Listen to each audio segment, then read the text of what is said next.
Assalamualaikum warahmatullahi wabarakatuh. Selamat siang, salam sejahtera, Om Swastiastu, Namo Buddhaya, salam kebajikan. Perkenalkan, nama saya Lina. Saya sehari-hari bekerja di ambulans gawat darurat 118. Kali ini saya akan membawakan materi tentang trauma kepala dan trauma spinal kurang lebih 45 menit ke depan. Jika ada yang kurang dipahami atau ada yang mau ditanyakan, silahkan ditanyakan setelah sesi presentasi. Mohon untuk perhatikan presentasinya baik-baik ya.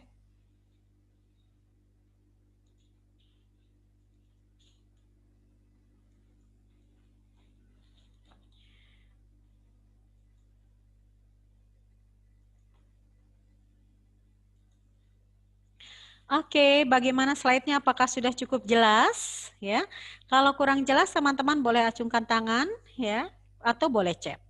Sekarang kita akan mulai trauma kepala dengan skenario ya. Ini adalah skenarionya. Laki-laki 30 tahun jatuh dari tangga kurang lebih 3 meter saat akan memasang lampu.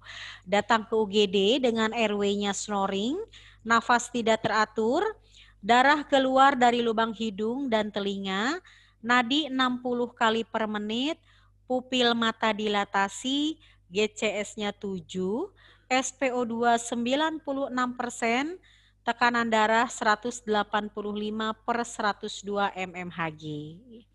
Prioritas penanganan yang harus kita lakukan apa? Gitu ya. Kemudian cedera apa saja yang diderita berdasarkan tanda dan gejala di atas. Nah, skenario ini kita akan diskusikan setelah selesai presentasi ya. Adapun tujuan dari materi trauma kepala, diharapkan nanti teman-teman mampu menjelaskan anatomi dan fisiologi dari organ intrakranial. Ya, nanti kita akan bahas sekilas di slide berikutnya. Kemudian menjelaskan penilaian dan pemeriksaan penderita trauma kepala, serta menjelaskan tindakan stabilisasi dan resusitasi pada penderita trauma kepala. Ini yang kita harapkan nanti ya. Nah, latar belakang kenapa cedera kepala ini kita angkat pada materi BT dan CLS karena 80% pasien ke UGD itu dengan trauma kepala. 90% menyebabkan 90% kematian pra-rumah sakit ini disebabkan karena trauma kepala. Bahkan di Amerika 1,7 juta mengalami traumatic brain injury yang biasanya akan berakibat kecacatan dan kematian. Nah, tujuan utama dari penanganan trauma kepala di sini adalah untuk mencegah terjadinya cedera kepala sekunder. Apa sih cedera kepala sekunder? Nanti kita akan bahas di slide berikutnya. Biasanya trauma kepala ini disertai dengan trauma spinal ya, makanya di trauma kepala ini nanti setelah trauma kepala berikutnya ada trauma spinal. Kita masuk dulu ke anatomi kepala kita. Jadi kepala kita yang pertama adalah dilapisi oleh kulit kepala. Kulit kepala manusia itu banyak sekali pembuluh darahnya ya, vaskularisasinya sangat baik. Sehingga jika terjadi perdarahan pada kulit kepala itu akan menyebabkan perdarahan yang sangat banyak, terutama pada bayi dan anak. Nah, sedangkan kalau terjadi luka di dalam, perdarahannya relatif sedikit. Tetapi meskipun sedikit, misalkan meskipun hanya 100 cc saja di dalam kepala, maka akan mengakibatkan kematian, gitu ya. Setelah kulit kepala berikutnya adalah ada tulang tengkorak atau tulang kepala atau kranium. Nah, tulang kranium ini terdiri dari dua, yaitu tulang atas dan tulang bawah. Tulang atas ini disebut dengan kalvaria dan tulang bawah disebut basis, tulang dasar ya, disebut basis. Nah, basis ini bentuknya tidak rata sehingga jika terjadi benturan atau trauma ini akan mengakibatkan luka atau trauma pada otak. Hati-hati apalagi kalau terjadi patah tulang terbuka pada rongga tengkorak ya. Nah, sekarang kita masuk ke anatomi di otaknya sendiri. Nah, sebelum otak sendiri itu dilapisi oleh lapisan otak yang terdiri yang disebut dengan meningen, ya. Nah, lapisan otak ini ada 3. Yang pertama adalah dura mater. Dura mater itu adalah lapisan kuat yang menempel langsung ke dalam dinding rongga tengkorak ya, atau ke rongga kranium. Di bawah dura mater ada lapisan tipis yang transparan yang disebut dengan arachnoid. Nah, ada space di antara dura mater dan arachnoid yang disebut dengan subdural. Kemudian, nah di subdural inilah banyak pembuluh darah, vena di situ berjalan ya. Di bawah arachnoid ada pia mater. Nah, yang pia mater ini ya, si pia mater ini menempel ketat pada permukaan konteks cerebri ya. Nah, di antara pia mater dan arachnoid ini berjalan cairan cerebrospinal ya. Nah, setelah meningan pelindung otak, baru di bawahnya ada otak. Otak sendiri terbagi 3, ada otak besar, otak kecil atau batang otak, atau cerebellum, dan batang otak. Cerebrum itu ada otak besar yang terbagi 2, ada hemisfer kanan dan hemisfer kiri. Nah, otak besar ini cenderung pada pusat koordinasi motorik, kemudian di situ berfungsi sebagai pusat bicara, pusat memori, gitu ya. Nah, sedangkan di cerebellum atau di otak kecil, nah cerebellum ini berfungsi mengatur koordinasi dan keseimbangan ya, yang terletak pada fossa posterior bagian atas yang berhubungan langsung dengan medula spinalis batang otak dan kedua hemisfer kiri ya. Kemudian berikutnya di batang otak. Batang otak itu terdiri dari mencephalon, pons, dan medula oblongata. Ya, di batang otak ini juga ada pusat kardiorespirasi, gitu ya. Nah ini ya gambar anatomi otak. Untuk lebih jelasnya teman-teman boleh dibuka buku di bab trauma kepala ya, untuk lebih jelasnya tentang anatomi pada kepala. Baik, sekarang kita masuk ke aliran darah cerebral ya. Aliran darah ke otak adalah konstan dan penting untuk menyediakan glukosa dan oksigen. Artinya begini, kebutuhan terbesar oksigen dan glukosa pada tubuh manusia adalah otak ya. Pastikan CPP atau cerebral perfusion pressure itu adekuat. Jadi normalnya CPP itu sekitar 50 sampai 150 mmHg. Jadi teman-teman, supaya aliran cerebral di dalam otak kita itu tetap adekuat, jadi sirkulasi dan perfusi oksigen di dalam otak kita itu tetap adekuat, maka kita harus mempertahankan nilai CPP di angka 50 sampai 150 mmHg. Nah, CPP itu didapat dari mana? Nanti di slide berikutnya ada rumusnya, nanti kita bahas ya. Nah, di sini autoregulasi bisa terjadi bila terjadi trauma pada otak ya. Jadi utamanya bila ada tekanan di CPP yang berubah. Ya, autoregulasi itu adalah teknik untuk membuat CPP di dalam otak kita itu tetap seimbang ya. Nah, itu autoregulasi tersebut bisa terjadi jika terjadinya trauma di dalam otak. Kerja otak agar aliran darah cerebral konstan ini dalam kondisi apapun, artinya autoregulasi itu terjadi supaya kerja otak itu selalu konstan dalam kondisi apapun walaupun dalam keadaan terjadi trauma atau benturan ya. Nah, pokoknya di sini autoregulasi itu intake-nya systolic blood pressure-nya sekitar di antara 50 sampai 150 mmHg ya. Cedera sedang atau berat akan mempengaruhi autoregulasi karena itu tadi di dalam otak kita itu tetap aliran darahnya harus tetap konstan ya. Cedera otak berisiko mengalami episode hipotensi yang berakibat cedera kepala sekunder. Makanya tadi saya jelaskan bahwa di awal Tujuan utama dalam penanganan cedera kepala adalah mencegah terjadinya cedera kepala sekunder. Dengan cara apa? Jangan sampai pasiennya terjadi hipotensi salah satunya. Jadi nggak boleh hipotensi, tidak boleh hipoksia, tidak boleh hipokapne. Itu semua yang akan menyebabkan terjadinya cedera kepala sekunder. Ya, cedera kepala sekunder itu artinya bisa otaknya bisa terjadi infak, ya, bisa terjadi TIK-nya meningkat, ya. Nah, itu yang dimaksud dengan cedera kepala sekunder. Jadi cegah 3H untuk supaya tidak terjadi cedera kepala sekunder.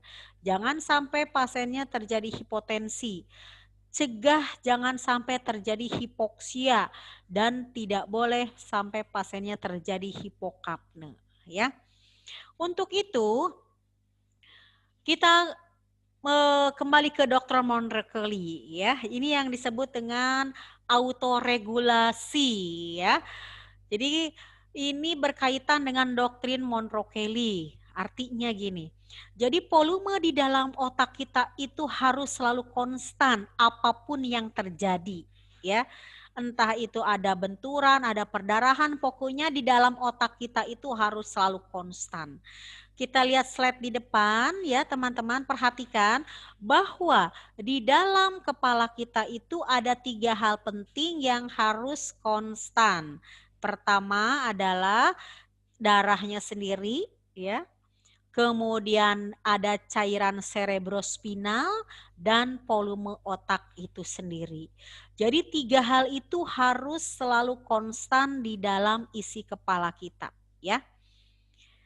Jadi ingat bahwa isi di dalam kepala kita itu harus selalu konstan yang terdiri dari cairan cerebrospinal, kemudian darah dan isi otaknya sendiri. Kita lihat di gambar yang kedua, keran yang kedua. Nah, apa sih yang terjadi kalau terjadi perdarahan, ada benturan, ada trauma, kemudian terjadi perdarahan? Maka akan menyebabkan autoregulasi tadi, ya. Jadi si otak, kepala kita mempunyai kompensasi supaya di dalamnya ini tetap seimbang. Maka si kepala akan mengeluarkan isinya supaya di dalam ini tetap sama isinya. Yang pertama keluar adalah cairan cerebrospinal. Perhatikan keran yang kedua ya, lihat CSF-nya keluar. Sehingga di dalam kepala kita isinya tetap sama, tetap konstan. Berikutnya, jika perdarahan atau massa semakin luas, semakin banyak, perhatikan yang warna ungu gambarnya. Massa atau perdarahan semakin banyak di dalam kepala kita. Maka kepala kita masih bisa mengkompensasi, melakukan autoregulasi tadi. Dengan mengeluarkan berikutnya adalah darah yang keluar. Volume vena dia keluar, si darah keluar. Supaya isi otak kita tetap konstan. Gitu ya. Itu yang disebut dengan doktrin Monrekeli. Ya. Nah, tetapi ketika perdarahan semakin banyak dan kepala kita sudah tidak mampu mengkompensasi lagi, maka terjadilah yang disebut dengan cedera kepala sekunder. Otaknya bisa infak, herniasi, TIK meningkat, gitu ya. Apa sih yang harus kita lakukan supaya tidak terjadi cedera kepala sekunder? Tadi sudah saya jawab di set sebelumnya. Cegah 3H, jangan sampai hipoksia, nggak boleh sampai hipotensi, nggak boleh juga sampai hipokapne, gitu ya. Nah, ini adalah patofisiologi dari cedera kepala ya. Jadi ada cedera kepala primary brain injury ya, bisa berupa kontusio, laserasi, perdarahan. Jadi cedera kepala pertama itu nggak bisa kita cegah ya. Makanya tujuan dari penanganan cedera kepala adalah cegah terjadinya cedera kepala sekunder. Karena cedera kepala pertama nggak bisa lagi kita cegah ya. Nah kemudian cedera kepala yang secondary, yang kedua secondary brain injury, bisa hipoksia, hipotensi, tidak adekuatnya aliran darah di cerebral ya. Nah, yang mengakibatkan infak, iskemik, ya, herniasi, TIK meningkat, gitu. Nah, tadi di awal bahwa untuk mempertahankan perfusi oksigenisasi di otak kita itu bagus, maka yang kita harus pertahankan tadi apa?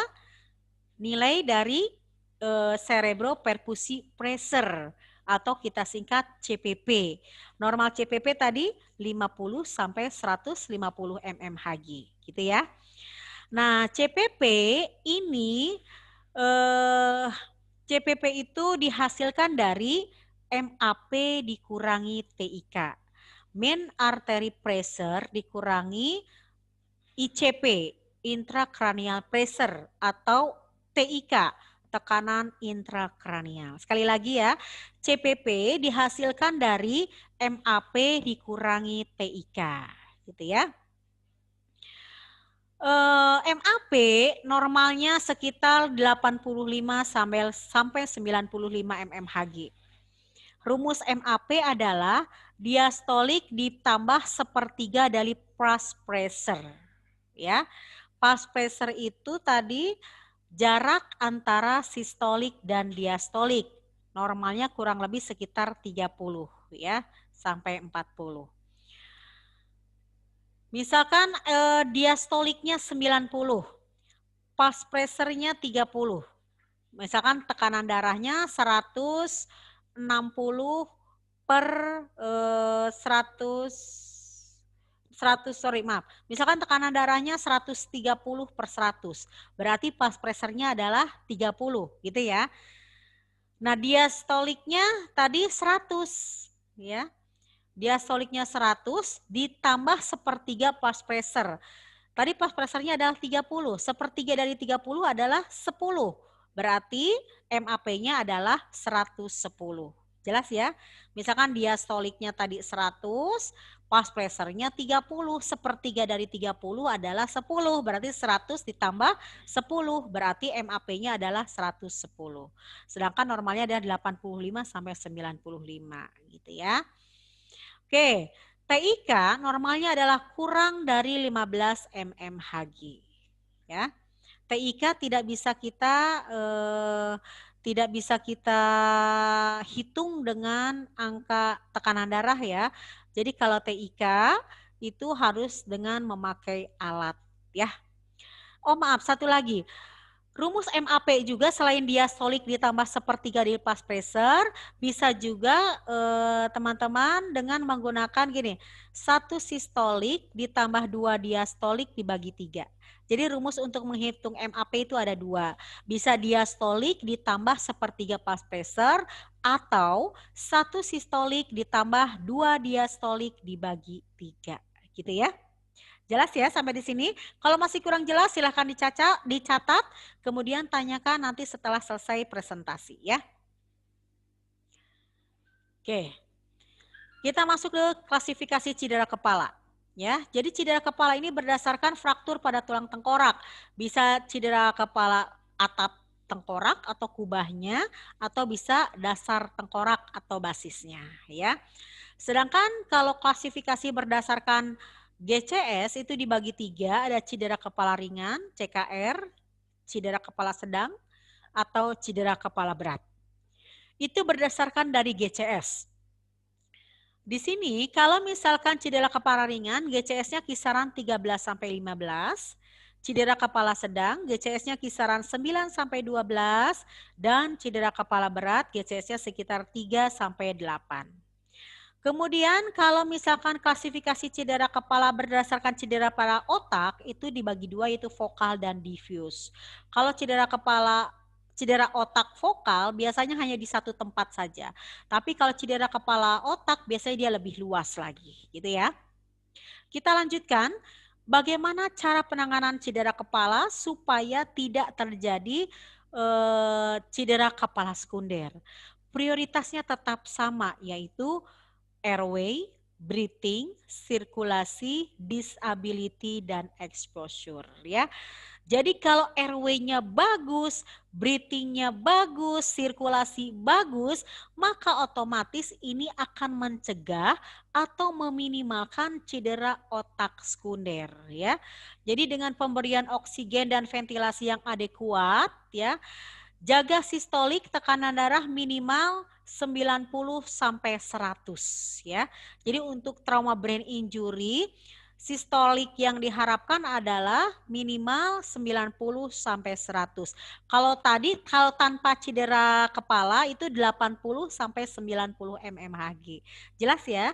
Jadi penanganan cedera kepala itu sebetulnya sama. Airway-nya harus paten, breathing-nya harus adekuat ya. Sirkulasinya harus bagus. Jadi kalau ABC bagus, maka prognosis pada cedera kepala sekunder pun insya Allah akan tidak terjadi ya, atau meminimalkan lah ya. Nah, kemudian pemeriksaan neurologisnya ya. Ini sama, belum berubah. Untuk nilai GCS normal adalah 15, untuk AIS-nya 4, verbalnya 5, motoriknya 6 ya. Kemudian jangan lupa teman-teman periksa pupil, yaitu respon cahaya ya. Kemudian besar kecilnya pupil ya, isokor atau anisokor. Berikutnya, lakukan pemeriksaan tanda lateralisasi, yaitu kekuatan otot ya, ekstremitas kiri kanan sama atau tidak. Jika ada masalah di 3 ini ya, atau salah satu dari 3 ini, maka teman-teman harus segera konsul bedah saraf sedini mungkin ya. Jadi ini adanya di fase D, disability, yang diperiksa GCS, pupil, dan tanda lateralisasi ya. Nah, ini adalah penanganan traumatic brain injury ya, berdasarkan klasifikasi GCS, CKR, CKS, dan CKB ya. Perhatikan di CKR ya, penanganan awalnya riwayat empel dan pemeriksaan neurologisnya. Pertanyaan khusus, apakah ada penggunaan antikoagulan atau tidak ya. Kenapa ditanyakan untuk pertanyaan antikoagulan? Yang kita tahu antikoagulan kan menyebabkan darah menjadi encer ya. Nih, boleh dipulangkan bila tidak ada indikasi ya.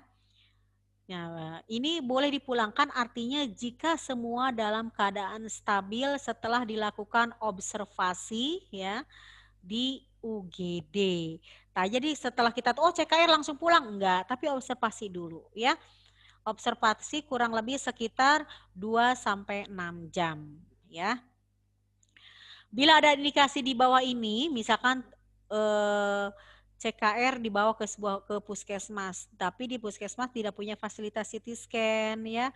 Kemudian atau ada CT scan ternyata CT-nya abnormal, ada fraktur tulang tengkorak, ada rembesan cairan cerebrospinal, GCS tidak kembali menjadi 15 dalam waktu 2 jam, itu tetap harus dirawat ya. Nah, kemudian untuk CKS atau cedera kepala sedang, evaluasi bedah saraf bila perlu rujuk kalau memang fasilitas rumah sakit tersebut tidak memadai untuk menangani pasien ini ya. Jangan lupa lakukan primary survey dan resusitasi. Rujuk untuk perawatan definitif, evaluasi serta penanganan bedah saraf kalau memang kita tidak punya fasilitas bedah saraf ya, SDM-nya tidak ada bedah sarafnya. Lakukan penilaian neurologis secara menyeluruh dan jangan lupa lakukan secondary survey jika primary survey-nya sudah stabil ya. Jangan lupa anamnese gitu. Kemudian cedera kepala berat, di sini segera konsul ke ahli bedah saraf. Kalau tidak ada, segera lakukan proses rujukan, jangan delay ya. Lakukan dulu primary survey dan resusitasi. Pasang airway definitif untuk proteksi jalan nafas ya. Jadi di cedera kepala berat ini sudah indikasi untuk dilakukan airway definitif. Kenapa? Karena di sini GCS-nya sekitar 3 sampai 8, maka si pasien dia tidak mampu untuk menjaga jalan nafasnya sendiri. Sehingga kita harus proteksi airway-nya ya. Tangani hipotensi dan hipopolemi serta hipoksia ya atau hipokapne. Jadi jangan sampai pasiennya tadi hipoksia, hipopolemi, hipoksia atau hipokapne, hipopolemi dan hipotensi ya. Penilaian neurologis secara menyeluruh harus selalu dilakukan berulang-ulang ya. Jangan lupa lakukan skenario survei secara teliti, jangan sampai ada faktor pengecoh yang akan mengecoh pemeriksaan penilaian awal kita ya. Oke, ini adalah hanya mengingatkan saja teman-teman ya. Ini GCS ya. GCS nilai mata 4 diberikan pada pasien yang spontan membuka mata. Nilai 3 diberikan pada pasien yang membuka dengan rangsang suara. Nilai 2 diberikan pada pasien dengan membuka mata dengan rangsang nyeri. Nilai 1 diberikan pada pasien yang no respon. Dipanggil nggak buka mata, dicubit pun, di rangsang nyeri pun tidak membuka mata, berarti nilainya 1 ya. Kemudian untuk verbal nilai normalnya 5. 5 artinya pasien bisa berbicara dengan orientasinya bagus ya. Dia berorientasi terhadap tempat, waktu, dan orang. Kemudian nilai 4 diberikan pada pasien yang bingung ya. Nah, misalnya nanya A jawab B, nanya B jawab C gitu ya.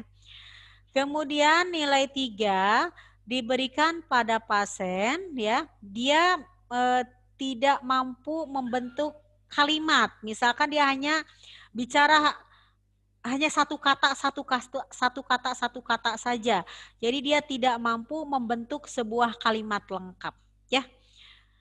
Kemudian nilai 2 diberikan pada pasien yang gelisah atau hanya mengerang saja ya. Nilai 1 diberikan pada pasien yang no respon atau tidak ada respon. Untuk motorik nilainya tetap 6 ya. 6 diberikan pada pasien yang mengikuti perintah nih seperti di gambar nomor 1. Kemudian 5 diberikan pada pasien yang melokalisir nyeri. Kemudian 4 diberikan pada pasien dengan respon withdrawal. Jadi respon nyeri tapi responnya seperti ini. Ini namanya withdrawal atau menjauh dari nyeri ya. Kemudian nilai 3 diberikan pada pasien dengan fleksi abnormal. Jadi kalau kita rangsang nyeri, dia kedua ekstremitasnya dia masuk nekuk ya. Tapi keras seperti kejang ya. Perhatikan gambar yang sebelah kiri ya, yang ada orang terlentang pakai baju hijau, celana ungu, itu yang atas ya. Itu yang dimaksud dengan abnormal ekstensi atau dekortesi posturing ya. Kemudian nilai 2 diberikan pada pasien dengan extensor respon. Jadi dia fleksi abnormal ya. Itu gambar yang bawah tuh ya. Gambar yang bawah itu atau decelerate posturing ya. Dia keluar, ekstremitasnya dia keluar arahnya. Sedangkan 1 dia no respon. Jadi setelah dirangsang nyeri pun dia tidak ada respon. Berikutnya adalah tanda lateralisasi yang diperiksa. Jangan lupa lihat pupilnya sama atau tidak, isokor atau anisokor, apakah deviasi mata ke satu sisi, perhatikan wajahnya simetris atau tidak, apakah kepalanya miring hanya ke satu sisi, kemudian tonus ototnya apakah simetris atau asimetris, responnya plantar atau ekstensor gitu ya, atau unilateral vokal ya, atau seperti kejang keseluruhan. Oke, nah sekarang kita kembali ke skenario awal. Laki-laki 30 tahun jatuh dari tangga 3 meter saat akan memasang lampu. Datang ke UGD dengan airway snoring, nafas tidak teratur, darah keluar dari lubang hidung dan telinga, nadi 60 kali per menit, pupil kanannya dilatasi, GCS 7, SpO2 96%, tekanan darah 185 per 102 mmHg. Prioritas penanganannya apa? Tadi di awal di presentasi sudah dijawab bahwa cegah cedera kepala sekunder, nggak boleh terjadi hipoksia, hipotensi, hipopolemi, ya. Hipoksia atau hipokapne boleh, ya. Sama aja. Jadi kejar airway, breathing, sirkulasi secara agresif, ya.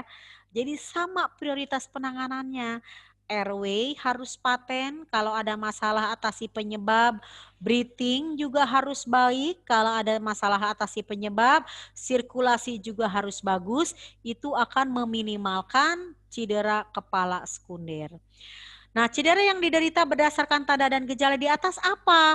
Perhatikan nih teman-teman, nadinya 60 kali per menit. Ya. Kemudian pupil kanan sudah dilatasi, GCS 7, SpO2 96, tensi 185. Hati-hati di sini nadinya 60 kali per menit, ya. Nah, nadinya 60 kali per menit yang kita curigai kemungkinan terjadi shock neurogenik atau spinal shock, ya.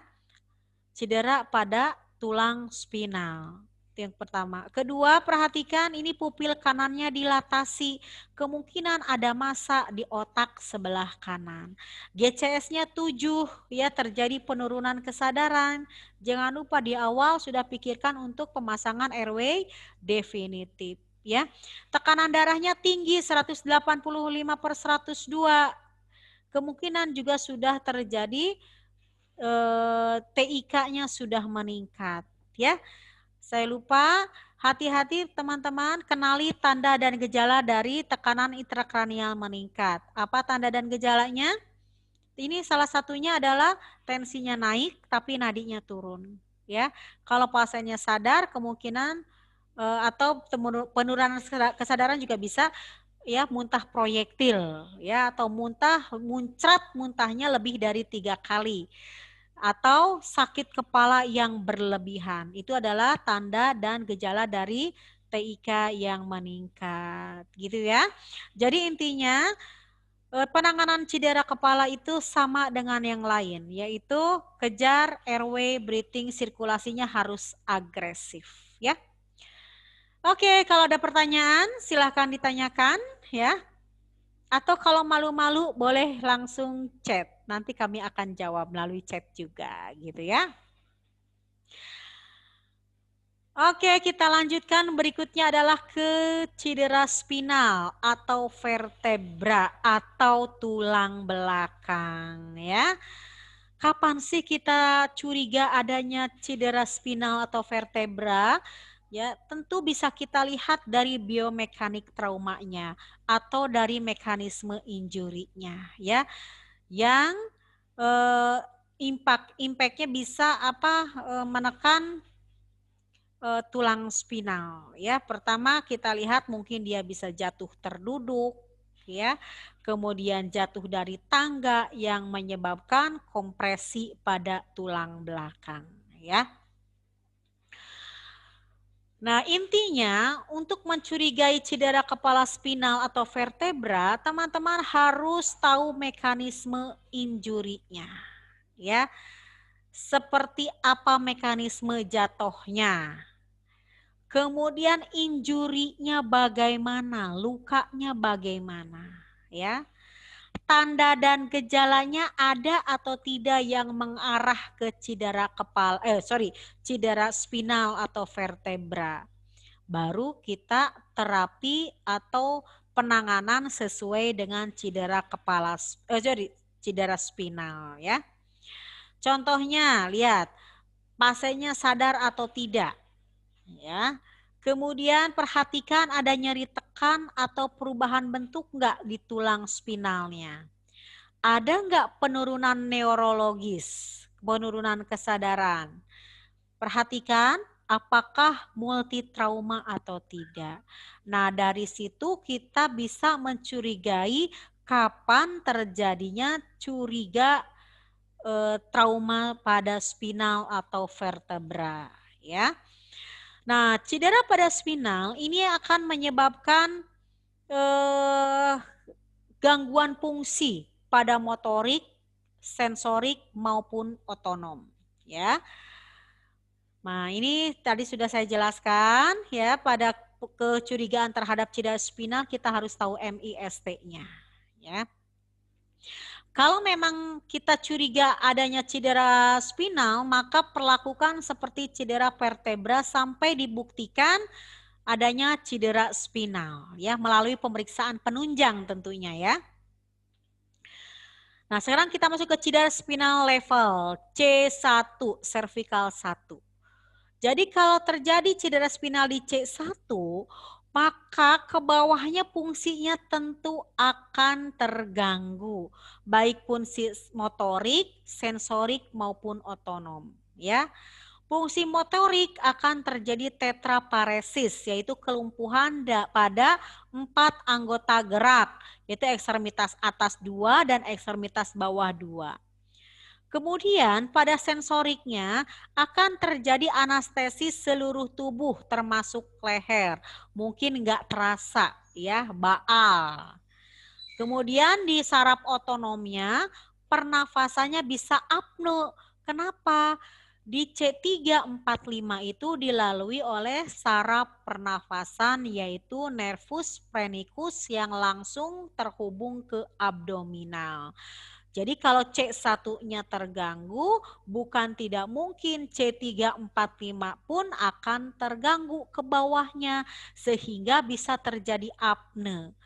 Kemudian bisa terjadi retensi urin ya dan neurogenic shock. Kemudian jika terjadi cedera spinal level pada cervical 6, nah fungsi motorik ya, kan C6 itu di sini. Di bawahnya fungsi motoriknya sama terjadi tetraparesis. Sensorik terjadi anestesi di seluruh tubuh pada bagian medial tengah ya. Jadi medial lengan ya, medial lengan itu anestesinya dia kemungkinan dia tidak terasa. Kemudian saraf otonom ya seperti saraf pernafasan pada abdominal pun akan terganggu ya. Terjadi retensi urin dan kemungkinan bisa terjadi neurogenic shock juga.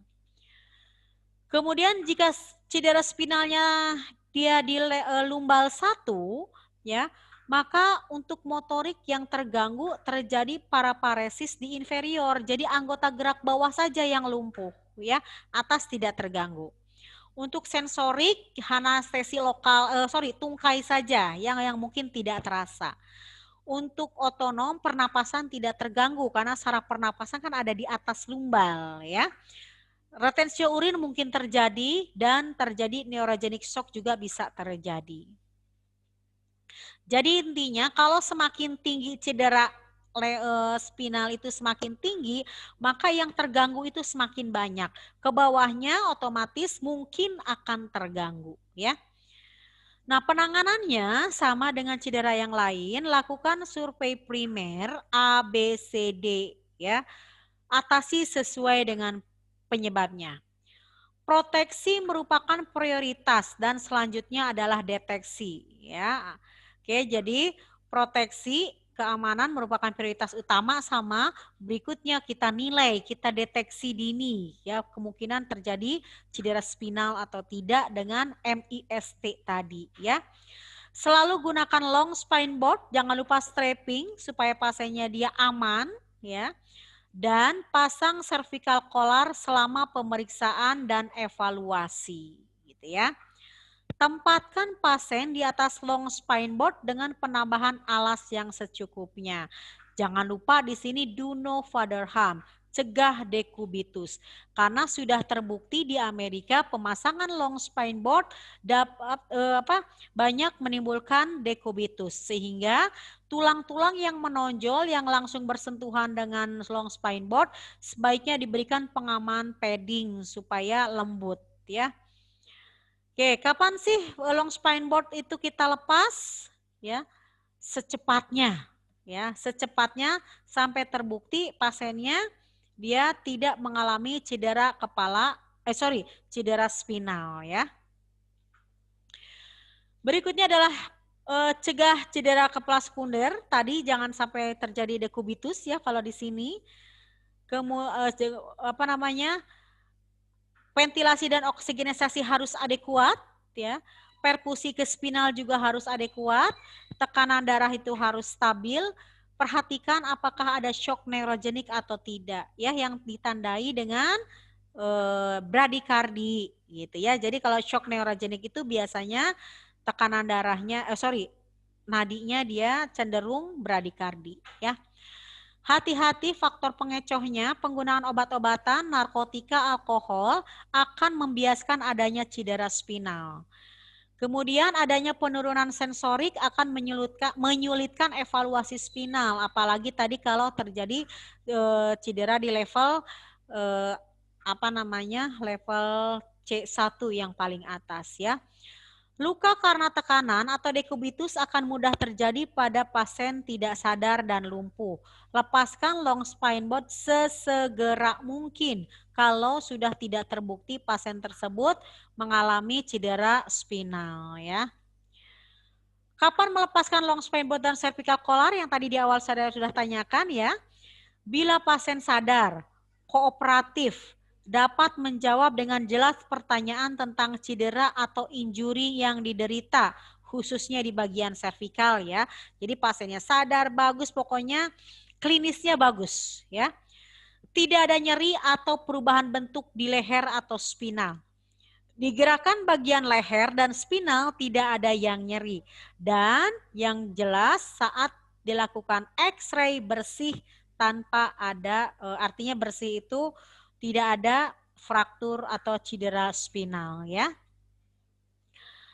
Oke, kapan sih harus merujuk pasien dengan cedera spinal? Pertama, jika terjadi penurunan neurologis, dikhawatirkan disertai dengan cedera kepala ya.